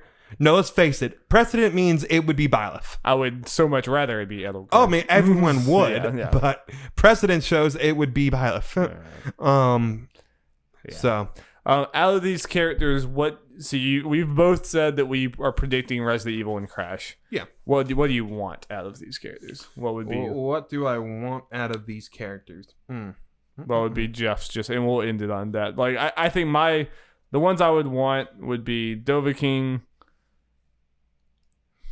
And honestly, I think probably Dovahkiin and Dante would probably be the two that I would want the most. But I think Resident Evil would be super cool too. Yeah. Like I really most would be cool, but I had to go with my heart. Let's get Agumon in there, man. Hey, it's your heart, man. Yeah, and I know we just kind of played the first game just kind of recently, but Phoenix Wright, just because out of all these, he would have the most unique moveset. Probably You'd have to. You'd have to. There's no way it wouldn't be. That'd be fun and out there. Spilling papers on people. Like you did. Maya could come out and trip and fall. And then the judge could just bring the hammer down. Bring the hammer down. Yeah. All right. Well, Jeff, I'm excited. I'm so excited to see what these last two are. Do you think we're going to keep getting DLC characters after that? I think it's a possibility because I feel like it's just an easy way for Nintendo to generate hype. I will say this. There might be a break. Yeah, I don't think there's going to be another like pack like this. I think if there are DLC character afterwards, they're going to be individual characters, and they might put up a pack in the end once they're all done. The pack makes me feel like it's not going to happen. I don't think so too. I think Sakurai needs a break. But he can rest. I think there's a chance. There's a chance. Yeah. Because Sakurai's work ethic won't let him with Nintendo's like, well, we want him to keep making characters because this makes money. He'll keep doing it until he literally dies. So, please give the man a break. Honestly, just kind of hope, for Sakurai's sake and everything, that you just kind of stop after this. Yeah. I mean, they didn't even need to add the ones that they did, but they didn't even need to do that. Everyone was here. We were all saying, me and you were saying, like, just port the Wii U and we're happy. Yeah, but then they just went above and beyond, man. Like God bless that man. Darby, I've seen a picture of the Brawl character select screen. It just looks so small. That seemed huge at the time. It's like, holy shit, there's Snake and look at this freaking Sonic. Man, we got 40 characters, and now we look at it like, man, that seems so small. We're approaching 80. Like, what is this game? I mean, we're over 80 if you count the echoes. Yeah. All right. Well, thank you guys so much. We'll be back next week. Yep. Peace.